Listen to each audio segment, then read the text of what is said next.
ஏங்கிற எழுத்துல ஆரம்பிக்கிற பேருள்ளவன் தான் உனக்கு உதவி செய்ய போறான்னு நீ நம்பிக்கிட்டு இருந்த. நானும் உனக்கு பெரிய மனுஷன் நினைச்சு ட்ரீட் பண்ணிட்டேன். இப்ப எல்லாம் கிளியர் ஆயிடுச்சு. ஆல்ரைட், நான் என்ன செய்யணும்னு சொல்லு. எனக்கு ஒரு வேலை வேணும் சார். இதுக்கு முன்னால எங்க வேலை செஞ்சுட்டு இருந்தீங்க? கை நிறைய சம்பளம் வாங்குற கௌரவமான வேலை பார்த்துட்டு இருந்தேன். ஆமா, பின்ன ஏப்பா அந்த வேலையை விட்டுட்ட? தயவு செஞ்சு அதை மட்டும் கேட்காதீங்க. உங்களுக்கு கல்யாணம் ஆயிடுச்சா? ப்ளீஸ், என்ன பத்தி நான் எதையும் சொல்ல விரும்புறேன். என்னப்பா அது? நீ யாரு என்ன விவரம் தெரியாம உனக்கு நான் எப்படி வேலை கொடுக்க முடியும்? உங்க பர்சனல் லைஃப பத்தி ஏன் பேச மாட்டேங்கிறீங்க? சார், நீங்க எனக்கு வேலை தாட்டாலும் பரவாயில்ல, என் கடந்த காலத்தை பத்தி நான் யார்கிட்டையும் சொல்ல மாட்டேன். ஆல்ரைட், நாளையில இருந்து நீ என்னுடைய பர்சனல் செக்ரட்டரி. காலையில வந்து. ரொம்ப நன்றி சார். எனக்கு ஒரு சின்ன ஹெல்ப் பண்ணணும். என்ன? இன்னைக்கு 1ஆம் தேதி ஒரு 150 ரூபாய் பணம் கொடுக்க முடியுமா? இன்னைக்கு நாள் நல்லா இல்ல, நாளைக்கு வாங்கிக்க. இன்னைக்கு கொடுத்தீங்கன்னா என் கௌரவம் காப்பாற்றப்படும். அப்படி ஒரு பிரச்சனை. அப்படி என்னப்பா பிரச்சனை? இப்பதான் சொன்னேன், என்னை பத்தி எதுவும் தெரிஞ்சுக்க முயற்சி பண்ணாதீங்க. நீ எப்படி ஒரு கொள்கையில உறுதியா இருக்கியோ அதே மாதிரி நானும் கடைபிடிக்கிறவன். நாளைக்கு தான் என்னால பணம் தர முடியும். Now we can go. Okay sir. இவருக்கு தான் பிடிவாதம் இருக்குமா? எனக்கு இருக்காது. பெரிய இவன். அம்மா, ஐயாவுக்கு இதை கொடுக்கலாமா? 5 மணி நேரம் ஆயிடுச்சு.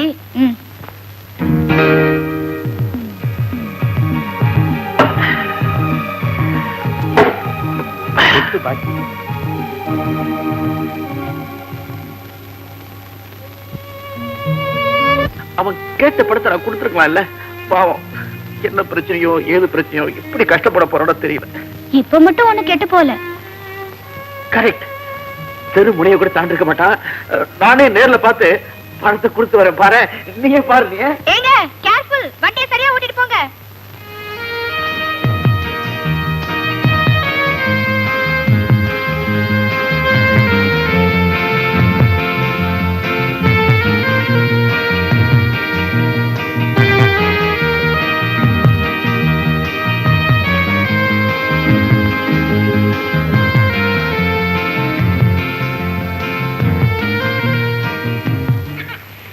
உங்க அப்பாவை பாக்கணுமா?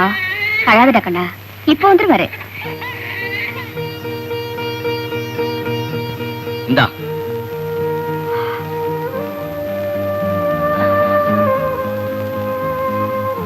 ஏன் இப்படி முகமெல்லாம் எடுத்திருக்கு? கொஞ்சம் மெதுவாவே வந்திருக்கலாமே. நடுத்தரவுல நிக்கிறையே. நானா தானே நிக்கிறேன், நீங்க நிறுத்தலையே. நாம இருந்த வீட்டை நான் இன்னும் காலி பண்ணல. வாடகை கொடுக்க வசதி இருக்கிறவங்க எதுக்காக காலி பண்ணணும்? வாடகை கொடுக்க வசதியும் இல்ல, காலி பண்ண மனசும் இல்ல. காரணம்? நீங்களும் நானும் சேர்ந்து வாழ்ந்த வீடாச்சே. அங்க நடந்த சம்பவங்கள் எல்லாம் மனசுல பசுமையா இருக்கு. அது புண்பட்ட மனசுக்கு ஆறுதலா இருக்குங்க. எனக்கு அந்த சம்பவங்கள்லாம் ஞாபகத்தில் இருக்கு. பசுமையா இல்ல, பயங்கர சுமையா இருக்கு. ஆறுதலா இல்ல, ஆத்திரமா இருக்கு. இன்னும் உங்க மனசை கொஞ்சம் கூட மாத்திக்கலையா? மாத்திக்கிறதா? ஒரே ஒரு உயிரை மட்டும் கொல்லலாம், அதுக்கு தண்டனை கிடையாதுன்னு அரசாங்கம் அனுமதி கொடுத்தா பலியாகிறது நீயாத்தான் இருப்பேன். அப்படி ஒரு நிலைமை வந்தா நான் 2 விதத்துல சந்தோஷப்படுவேங்க. ஒண்ணு, உங்க கையால சாகிறதுக்கு. இன்னொன்னு, எனக்கு அப்புறமாவது இந்த குழந்தைக்கு தகப்பனா இருப்பீங்களே, அதுக்கு. இந்த பாரு, நம்ம 2 பேர் கடையில் இருக்கிற ஒரே உறவு ஜீவனாம்ச பணம். மாசம் சட்ட துணி வித்தாவது அதை கொண்டு வந்து மூஞ்சில் எரிஞ்சிடுவேன். எதை வித்தாவது கொண்டு வந்து கொடுத்துருவீங்கன்னு எனக்கு நல்லா தெரியும். ஆனா கல்யாண முதலத்தை வைப்பீங்கன்னு நான் நினைக்கவே இல்லைங்க. அதை மாட்டி விட்டவளே எனக்கு சொந்தம் இல்லைன்னு ஆனதுக்கு அப்புறம் அது மட்டும் எதுக்கு என் கையில் இருக்கணும்? எனக்கு இப்ப வேலை கிடைச்சிடுச்சு. மாசம் உன்னை தேடி வந்து பணம் கொடுக்கறதுக்கு எனக்கு நேரமும் இல்ல, விருப்பமும் இல்ல. ராஜன் தெரு 7ஆம் நம்பர் வீட்டுல ஒரு ஜோசியர் இருக்காரு, அவர்கிட்ட கொடுத்துறேன். அங்க வந்து அப்பப்ப வாங்கிக்க.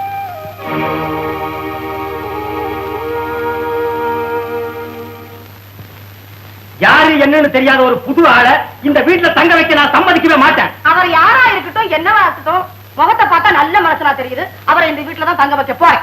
இப்படி நல்ல மாதிரி நடிச்சு கையில கிடைச்சு சுருட்டிட்டு எத்தனை பேர் கம்பி நீட்டி இருக்கான்னு உனக்கு தெரியுமா?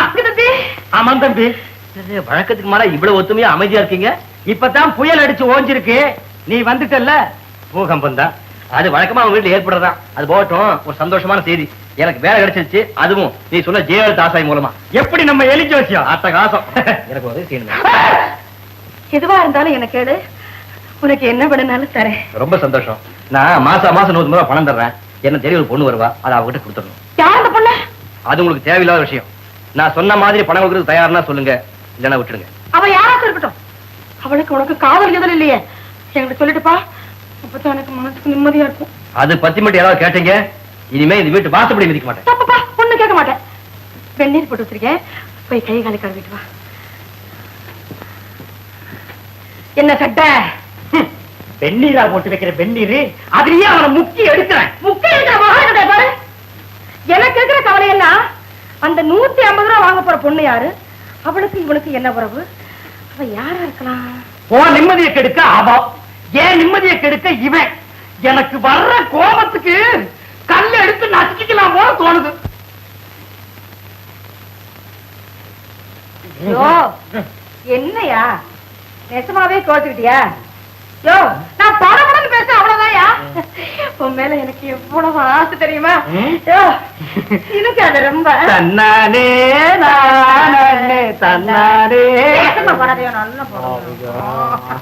எப்பா சமையல் சீதாபதி ஐயா, கூட்டு பொரியல் வடபாயசம் அப்பளம்னு சாப்பாடு அட்டகாசமா இருக்கணும். கவலையப்படாதீங்க, நல்ல ஹோட்டலா பார்த்து வாங்கிட்டு வந்துடுறேன். யோ, இந்த வீட்டுல நீ இருக்கே இருக்க சமையலுக்கு தான். சக்க பிரதமனும் மலபார் அவியலும் முக்கியமா வேணும். சாப்பாடு ஒண்ணா இருக்கணும். எல்லாம் இன்னைக்கே வா. பின்ன நாளைக்கா? இன்னைக்கு என்ன சார் விசேஷம்? 10 வருஷத்துக்கு அப்புறம் எங்க அம்மாவும் என் தங்கச்சியும் என்ன பாக்கிறதுக்கு வந்திருக்காங்க. அவங்க இந்த ஊர்ல இருக்காங்களா? கோட்டயத்துல ஒரு ஏலக்காய் எஸ்டேட் இருக்கு, அதை பாத்துக்கிட்டு அங்கேயே இருக்காங்க.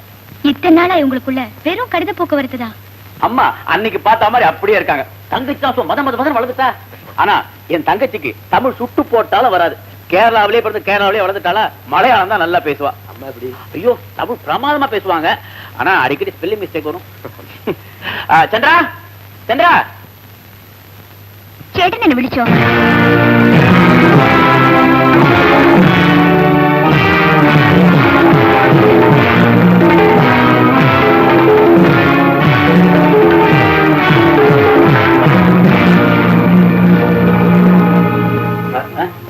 யாரு சொன்னீங்க? என் தங்கச்சிப்பா, என் கூட பிறந்த ஒரே தங்கச்சி. நிச்சயமாக உங்க தங்கச்சி இல்ல. எந்த கோயில் அடிச்சு சத்தியம் பண்ணுவேன், தயவு செஞ்சு ஏமாந்துறாதீங்க. மோனே, யார் இந்த கிராக்கு? என் செக்ரட்டரி. கேடோ, செக்ரட்டரி. பெத்தவன் நான் குத்துக்கள் மாதிரி கக்கத்தில் நிக்கிறேன். பக்கத்துலயா? Spelling mistake. ஓ, பக்கத்துலயா? ஆமா, என்ன வச்சுக்கிட்டே இவள உன் தங்கச்சி இல்லைங்கிறானே, இப்படி ஒரு செக்ரட்டரி உனக்கு தேவையா? நியாயமான கேள்விதான், பதில் சொல்லுங்க. இவ கண்டிப்பா உங்க தங்கையா இருக்க முடியாது. காரணம் இந்த மோதிரம். இதே மோதிரத்தோட இந்த ஊர்ல பல தடவை இவளை நான் பாத்துருக்கேன். அதே நீ அதை சொல்றியா? அன்னைக்கு நீ 150 ரூபாய் பணம் கேட்டு நான் இல்லைன்னு சொன்னேன் இல்லையா? அப்புறம் ஃபீல் பண்ணி அந்த பணத்தை உங்ககிட்ட கொடுக்கலாம்னு தேடிட்டு வந்தேன். நீ ஒரு மார்வாடி கடையில இந்த மோதிரத்தை விலைக்கு விற்கிறத பார்த்தேன். நானே ஒரு விலை பேசி இந்த மோதிரத்தை வாங்கிட்டு வந்தேன். அத இவ அவகிட்ட பிரசன்டேஷனா கொடுத்துருக்கா. அவ்வளவுதான். இதெல்லாம் தப்பு. காரணம் என்னவோ சரியா தான் இருக்கு. ஆனா நிச்சயமா சொல்றேன், இவ உங்க தங்கை இல்லை. கேடோ, 10 மாதம் சுமந்து நானே செத்து இல்ல பெத்து ஆளாக்கி கூட்டிட்டு வந்திருக்கேன். அவளை பார்த்து இவனோட தங்கை இல்லைன்னு சொல்றேன். இன்னும் கொஞ்சம் விட்டா என்ன அவளோட நாயே இல்லைன்னு சொல்லுவ போல இருக்கேன். தாயே இல்லைன்னு சொல்லுவ போல இருக்கேன். அதே தியாகம், கூட பிறந்த அண்ணனும் பெத்த தாயும் சொல்றாங்க. நீங்க வேணா அலட்டிக்கிறீங்க. போய் உங்க வேலையை பாருங்க. எனக்கு வர்ற ஆத்திரத்துக்கு இவன் கேக்க பிடிச்சு திருகணும் போல இருக்கு. அம்மா மூக்க. மூக்க. அவன் தான் தெரியாதனமா உளறானா, நீங்க எதுக்கு அம்மா கோவப்படுறீங்க? அது சரி, ரொம்ப நேரமா கையில சிகரெட் வச்சுக்கிட்டே அலையிறியே, நெருப்பட்டி இல்லையா? அதுவா, சிகரெட் தான் என் கையில, லைட்டர் அவ கையில. ஏன் அப்படி? 3 மணி நேரத்துக்கு ஒரு சிகரெட் தான் பிடிக்கும். இது அம்மாவுடைய ஆர்டர். தாத்தா, 3 மணி நேரம் ஆப்போது போல இருக்கு. கமா. இன்னும் 5 நிமிஷம் பாக்கி இருக்கு. எல்லாரும் சாப்பிட வாங்க. ஜோசியம், எனக்கு ஒரு சந்தேகம். ஒரே உருவத்துல 2 பேர் இருக்க முடியுமா? ஒரே உருவத்துல நான் 3 பேரை பார்த்திருக்கேன். 3 பேரை ஒன்னா பாத்திருக்கியா? ஒன்னாவே பார்த்திருக்கேன். எங்க? தெய்வ மகன் சினிமா படத்துல 3 சிவாஜி ஒன்னா வருவாங்களே. அடச்சே, அவர் சினிமாவில கேட்கலையா, நிஜ வாழ்க்கையில கேட்கிறாரு. நீ சொல்லு கண்ணா. ஒண்ணுமில்ல, என் பொண்டாட்டி மாதிரியே ஒருத்தி என் முதலாளியோட தங்கச்சியை சொல்லிட்டு வந்திருக்கா. உயரம், உருவம், நிறம் எல்லாம் ஒரே மாதிரி இருக்கு. உனக்கு கல்யாணம் ஆச்சா? கல்யாணம் ஆகி விவாகரத்து முடிஞ்சு போச்சு. அது சரி, ஏப்பா விவாகரத்தாச்சு? அத பத்தி மட்டும் கேட்காதீங்கன்னு உங்ககிட்ட பல தடவை சொல்லியிருக்கேன்ல. என்னமா நீ சொன்னா தானே பாரம் குறையும். சொல்லு கண்ண. சொல்றேன்.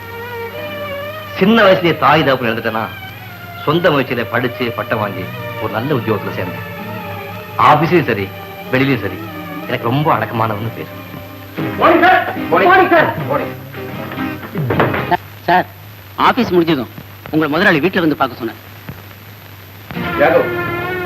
உனக்கு இருக்கிற அறிவுக்கும் திறமைக்கும் நீ என் கம்பெனியில ஜெனரல் மேனேஜரா இருக்கணுமே தவிர அக்கௌண்டன்டா இருக்க கூடாது. ஃபாரின் கார்ல டிராவல் பண்ணுமே தவிர பல்லவன் டிரான்ஸ்போர்ட்ல ஏறவே கூடாது.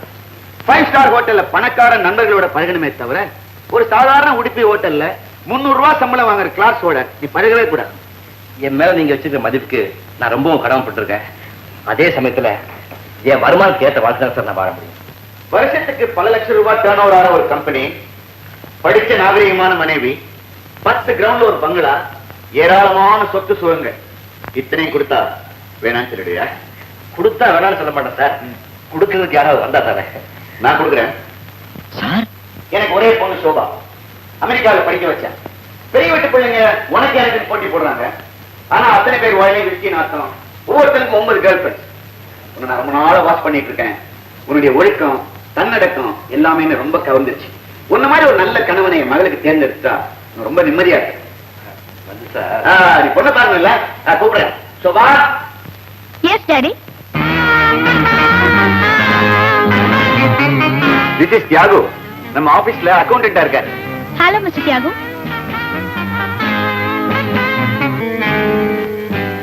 ஏன் சார், இதுதான் உங்க மகளா? Yes, she is my daughter. கொஞ்சம் அவசரம் மாடர்ன், பட் மற்றபடி எல்லா விஷயத்திலும் உனக்கு பொருத்தமான ஜோடியா இருப்பா. No sir. ஏன் இப்படி சொல்ற? சார், எனக்கு மனைவி வரப்போற அளவுக்கு சில லட்சணங்கள் இருக்கணும்னு என் மனசுல நானே ஒரு உருவத்தை கற்பனை பண்ணி வச்சிருக்கேன். அதுக்கு கிராப் இருக்காது, கூந்தல் தான் இருக்கும், ஜீன்ஸ் பெல் பாட்டலும் போட்டுட்டு அலையாது, 8 கஜ புடவுக்குள்ள அடக்க கொடுக்குமா. உருவத்துக்கும் ஒழுக்கத்துக்கும் என்னப்பா சம்பந்தம்? அங்கமெல்லாம் தெரிய உடை உடுத்தி தன்னையே ஒரு ஷோகேஸா மாத்திட்டு இருக்கிற ஒவ்வொரு பொண்ணையும் ஆயிரக்கணக்கான பேர் கற்பழிக்கிறாங்க மனசாலேயே. எனக்கு வரப்போற மனைவி அடுத்தவனுக்கு கனவு கன்னியாவோ காட்சி பொருளாவோ இருக்கிறத நான் ஒருபோது அனுமதிக்க மாட்டேன். கடைசியா முடிவு? சார், எனக்கு ஜெனரல் மேனேஜர் உத்தியோகம் வேணாம் சார். வெறும் அக்கௌண்டாவே இருந்துடுறேன்.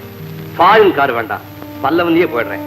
5 ஸ்டார் ஹோட்டல் வேண்டாம், சாதாரண உடுப்பி ஹோட்டல்ல 300 ரூபாய் சம்பளக்காரன் கூட எப்பவும் போல வாழ்ந்துடுறேன். வரேன்.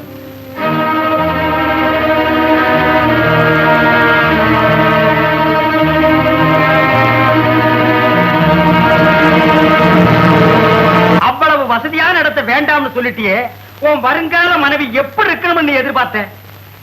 சீவி முடிச்சு தலை நிறைய பூ வச்சிருக்கேன். நெத்தியில அகலமா ஒரு குங்குமம் போட்டு 8 கஜ புடவைய இழுத்து போத்துற மாதிரி கட்டிருக்கணும். காலில் மெல்லிசா ஒரு கொலுசு மாட்டிக்கிட்டு குடும்ப பாங்கா இருக்கணும். கையில புரிசோட குச்சி வண்டி இருக்கணுமா? அதெல்லாம் எதுக்கு? வயசு எத்தனைக்குள்ள இருக்கணும்? மனசு மட்டும் ஒத்து போயிட்டா வயசு என்னப்பா வயசு? நல்லா சொன்ன நறுக்குங்க. அப்புறம் என்னாச்சு கண்ணா? நான் எதிர்பார்த்த லட்சணங்களோட ஒரு பொண்ணை சந்திக்கிற சந்தர்ப்பம் கிடைச்சது. அன்னைக்கு ஆடி கிருத்திகை கோயிலுக்கு போயிருந்தேன்.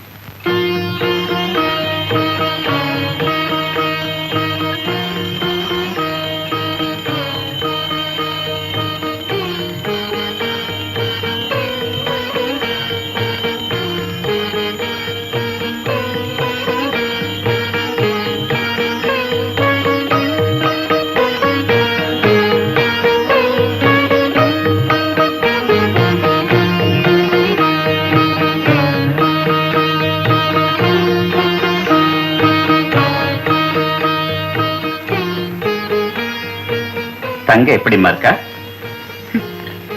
அப்படியேதான் இருக்கா. சீக்கிரமே குணமாயிடும். வரேன்.